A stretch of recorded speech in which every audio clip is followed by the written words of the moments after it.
En el piso 27 del edificio de cristal más caro de la ciudad, el bufete Gálvez y Asociados funcionaba como un reloj suizo, o más bien, como un reloj que solo daba la hora que su dueño decidía. Y ese dueño era Alejandro Gálvez, traje a medida, reloj suizo real en la muñeca y una mirada afilada que había hecho llorar a más de un abogado con más años de experiencia que él. Esa mañana, la tensión podía palparse incluso antes de entrar al despacho.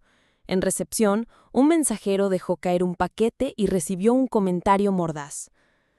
«Si no sabe dónde está parado, vuelva a la escuela», dijo Alejandro sin siquiera levantar la vista de su teléfono. No era un mal día para él. Así trataba a todos, todos los días. Lucía, la nueva pasante, había llegado apenas 3 días antes.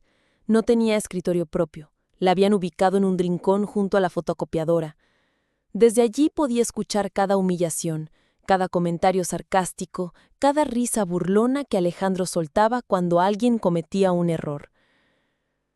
Aquella mañana, un asistente dejó un expediente mal alineado sobre su escritorio. Alejandro lo lanzó al suelo con un movimiento rápido. «Cuando aprenda a ordenar papeles, quizá podamos confiarle un caso», dijo con esa sonrisa que no sonreía. Lucía, con una carpeta en la mano, observó todo. No era la primera vez que veía a alguien así.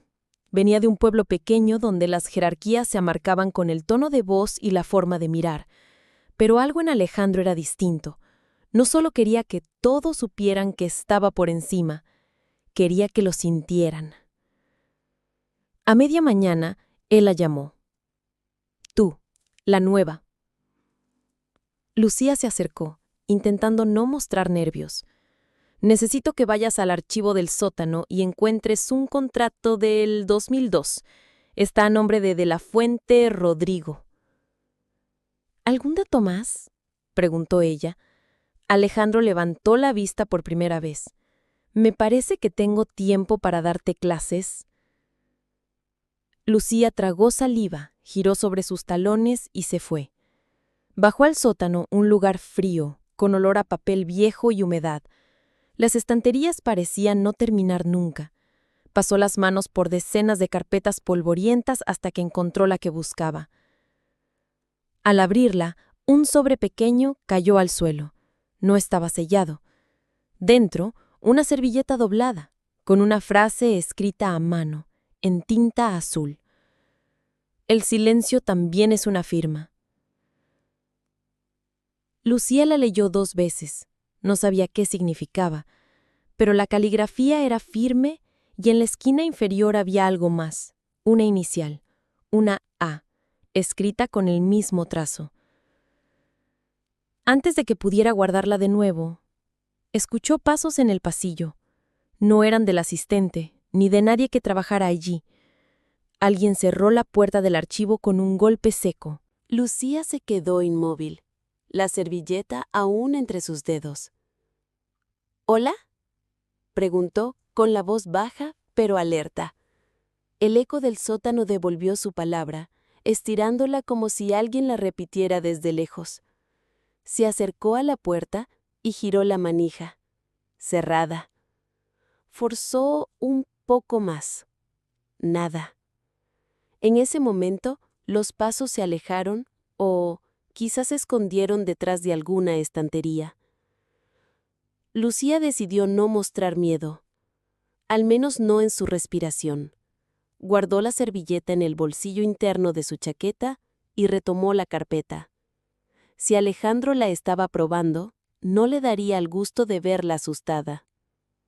Minutos después, un clic metálico anunció que la cerradura había cedido. Lucía subió los escalones con la carpeta abrazada al pecho, pero, al llegar al pasillo, notó algo extraño. El lugar estaba vacío. Ni el asistente, ni la recepcionista, ni siquiera el ruido habitual del bufete. Solo el sonido lejano del ascensor. Cuando volvió a la oficina de Alejandro, lo encontró de pie, mirando por la ventana. «¿Y bien?», preguntó, sin mirarla. «Aquí está el contrato», dijo ella, colocando la carpeta sobre su escritorio. Él la abrió, revisó un par de páginas y frunció el ceño. ¿Moviste algo? No, contestó Lucía con calma. Estaba tal cual. ¿Y viste algo más? ¿Algo más?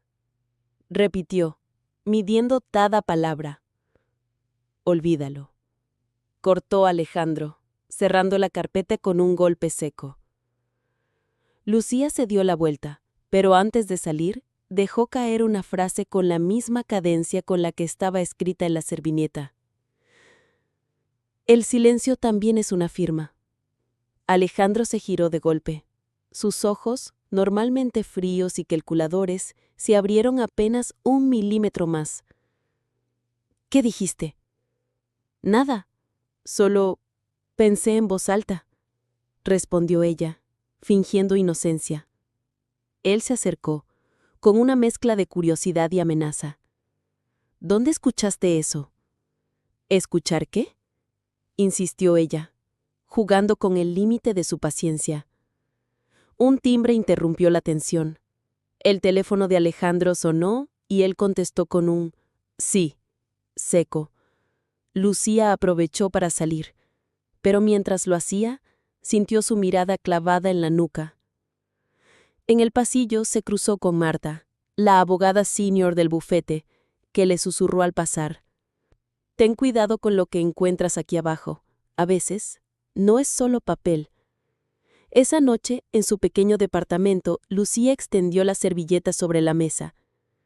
La examinó bajo la luz, notando que en el reverso había manchas irregulares, como si alguien la hubiera usado para limpiar una pluma derramada. Entre las manchas se dibujaba algo más, un número, escrito tan suavemente que casi se borraba. Un número que coincidía con un expediente de un caso que, según todos, Alejandro había ganado limpiamente hace 20 años. Lucía pasó la noche buscando en bases de datos abiertas, archivos judiciales antiguos y notas de periódico amarillentas que apenas cargaban en su pantalla. El número que aparecía en la servilleta coincidía con un caso del año 2002, Estado versus Rodrigo de la Fuente. El expediente oficial decía que había sido una victoria impecable de la defensa, liderada por un joven abogado llamado Alejandro Gálvez. El fallo había absuelto al acusado de malversación y encubrimiento, pero algo no cuadraba. El artículo más antiguo que encontró hablaba de pruebas desaparecidas y de un testigo clave que nunca llegó a declarar. A las 2 de la madrugada, su celular vibró. Un mensaje de un número desconocido. Si encontraste lo que creo, no lo digas aquí. Lucía sintió un escalofrío. No había hablado con nadie sobre la servilleta, ni siquiera con Marta. Contestó con cautela. ¿Quién eres? La respuesta tardó menos de 1 minuto. Alguien que sabe lo que Alejandro hizo para ganar ese caso, y por qué ahora teme que alguien lo repita. Lucía pensó en ignorarlo, pero algo dentro de ella, quizá el mismo instinto que la llevó a estudiar Derecho, le decía que seguir el hilo podía llevarla a la verdad. ¿Qué significa la frase?, escribió. El mensaje siguiente tardó más y llegó con una foto. Era la misma servilleta, pero con una segunda línea escrita en otra letra. Y las firmas falsas pesan más que las verdaderas. Lucía miró su propia servilleta. Solo tenía la primera frase. Entonces entendió. Había 2 versiones, y alguien había ocultado la segunda parte. La mañana siguiente en el bufete fue más tensa que de costumbre. Alejandro estaba encerrado en su oficina y los murmullos corrían por los pasillos. Marta la llamó a su despacho. Lucía, sé que eres lista, y también sé que te topaste con algo que no estaba en tu camino. Déjalo ahí. ¿Por qué?, preguntó ella. Porque el último que intentó sacarlo a la luz terminó sin licencia y sin nada más. Antes de que pudiera contestar, un asistente entró sin tocar. Alejandro quiere verte, ya. Lucía caminó hasta su oficina, sintiendo el peso de las miradas en su espalda. Entró y cerró la puerta. Él estaba de pie, con la carpeta del caso 2002 sobre su escritorio. «¿Encontraste algo?», dijo sin preámbulos. «Solo lo que estaba ahí», contestó ella midiendo cada sílaba. «Si quieres seguir aquí, vas a olvidar esa servilleta». Lucía sostuvo su mirada, y entonces, con un tono suave pero firme, preguntó: «¿Qué pasaría si alguien más ya la tiene?». Alejandro no respondió, pero el leve temblor en su mano derecha fue suficiente para que Lucía supiera que acababa de abrir una puerta que él no quería que se abriera. Alejandro dejó caer la carpeta sobre el escritorio con un golpe seco. «Lucía, no entiendes. Esto no es un simple documento. Es...». Se interrumpió, apretando la mandíbula. Algo que nunca debió existir. Ella no se movió. «Entonces, explícamelo». Él caminó hacia la ventana, como si las palabras necesitaran espacio para salir. «Ese caso me dio todo lo que tengo, y casi me lo quita todo. Hubo una negociación, algo fuera del expediente oficial. Si la otra parte hubiera hablado, yo...». Sonrió pero sin alegría. «Yo no estaría aquí». Lucía se apoyó en la silla, cruzando los brazos. «¿Y la servilleta?».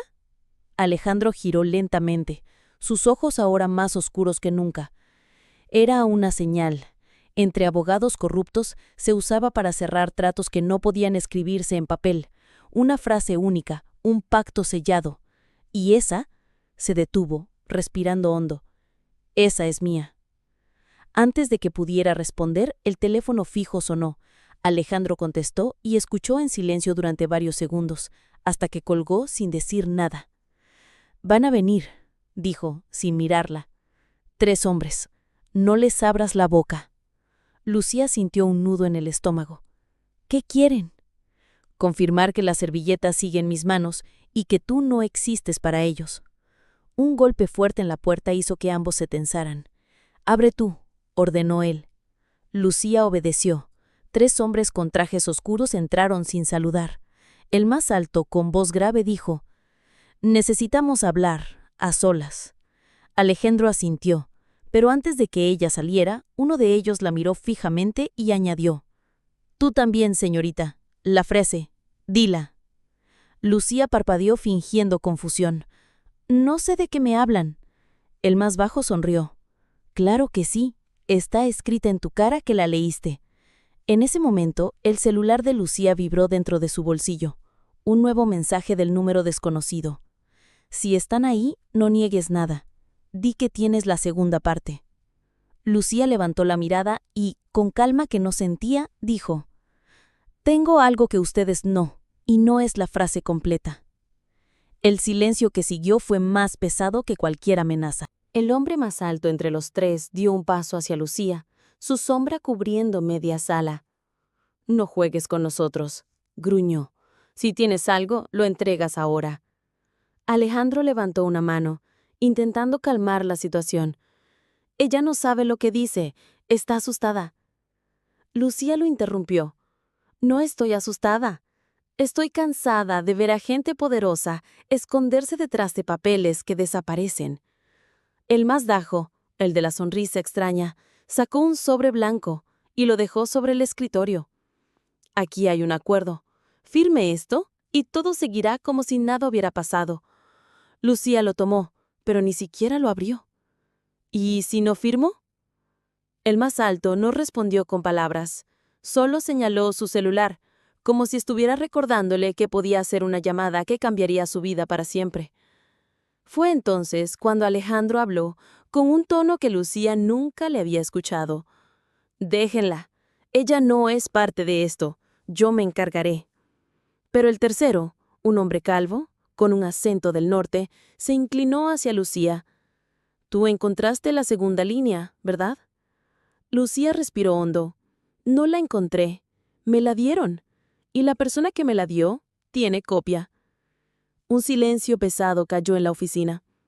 Los 3 hombres intercambiaron miradas rápidas. «¿Quién?», preguntó el más alto. Lucía sonrió apenas. «La misma persona que estuvo allí en 2002 y que ustedes dijeron que nunca existió». El calvo se enderezó lentamente. Mientes. Ella se acercó un paso. Pruébenlo. En ese momento, el celular de Alejandro vibró sobre el escritorio. Lucía alcanzó a ver el nombre en la pantalla. Marta. Él contestó de inmediato. No puedes venir ahora, estoy... Se detuvo, escuchando. ¿Qué? ¿Dónde? Colgó sin mirar a nadie. Tenemos que irnos, ahora. El más alto se interpuso en la puerta. No basta que nos digas dónde está esa servilleta. Lucía aprovechó el instante de tensión para sacar su teléfono y enviar un mensaje rápido al número desconocido. Nos siguen. Necesito prueba fuerte ya. La respuesta llegó en segundos. Revisa tu correo. Cuando abrió el archivo, casi dejó caer el móvil. Era una grabación de audio con fecha del juicio de 2002 y la voz de Alejandro diciendo la frase completa, seguida de un nombre que no estaba en ningún documento. Lucía levantó la mirada y por primera vez vio miedo genuino en los ojos de Alejandro. Lucía dejó el teléfono encendido sobre el escritorio, el audio reproduciéndose a un volumen que obligó a todos a escucharlo. Y con esto queda sellado el trato, Marta. La voz de Alejandro, inconfundible, resonó en la oficina. El rostro del abogado se contrajo, como si cada palabra fuera un golpe. Bájalo, ordenó en voz baja. Lucía no lo hizo. Este archivo está en la nube.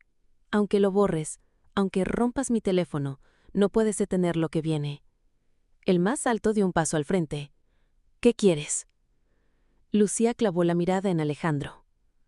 Quiero que pidas disculpas. No a mí, a todos los que destruiste para proteger tu nombre. Y quiero que firmes esta renuncia. Hoy. Alejandro rió, pero era una risa rota. ¿Crees que con un archivo y una pasante puedes tumbar lo que construí en 20 años? Ella respondió con calma. No soy yo. Es la verdad. Y la verdad no te pregunta si estás listo. El calvo miró a los otros dos, y luego a Alejandro. Es mejor que lo hagas. Esto se va a salir de control. El abogado caminó hasta su escritorio, abrió el cajón y sacó una pluma. Con la mano temblorosa, firmó el documento. Ya está. Lucía lo tomó y lo guardó en su bolso sin apartar la mirada de él. No, todavía no está. Sacó de su bolsillo una servilleta, no la original, pero con la misma frase escrita a mano. La dejó frente a Alejandro. Quiero que la leas. Aquí. Ahora. Él tragó saliva, tomó aire, y con voz casi inaudible repitió la frase que había sellado el pacto corrupto tantos años atrás. Lucía lo interrumpió antes de que terminara. La diferencia es que hoy no hay trato. Hoy hay justicia. Guardó la servilleta, se giró hacia los tres hombres y se dirigió a la puerta. Antes de salir se detuvo. Ah, y una cosa más. Miró a Alejandro. Marta ya está hablando con la prensa. La puerta se cerró detrás de ella con un clic suave, pero el silencio que dejó en esa oficina pesaría mucho más que cualquier golpe. Mientras bajaba por el ascensor, Lucía sintió que las piernas le temblaban. No de miedo, sino de la adrenalina de haber hecho algo que nadie se atrevió antes. Y aunque sabía que esto apenas empezaba, también sabía que ya no era la pasante invisible. Ahora era la mujer que había hecho caer a Alejandro Vargas. Fin.